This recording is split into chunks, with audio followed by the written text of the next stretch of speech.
Natumtum nin kalayo ang sarong tindahan sa Purok 3 Barangay Marifosque, Pilar, Sorsogon, alas 6 kasubagong aga. Basado sa investigasyon kan Bureau of Fire Pilar, nag-iinit nin tubig ang tagsadiri kan tindahan, kan mamarong ang gas hali sa LPG tank sundo sa nagbungkaras na ang kasulo. Uminabot sa primerong alarma ang kasulo, alas 6:30 kan makontrol ang kalayo. Alas 6:35 kan ideklara ining fire out. Malinis naman kasi sa baba, talagang nag-start lang kasi doon, nabutas yung ceiling o makit sa second floor. Second floor talaga yung nasunog. Yun yan, nag-continue.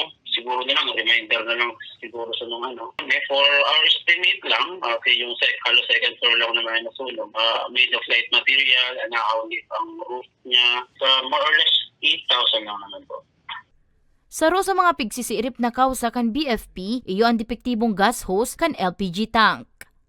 Yun na lang, reminder sa mga napabahay ngayon or kung sino man na to always check yung mga LPG natin sa kusina. Kung may mga iwan tayong niluluto, check the hose, yung regulator.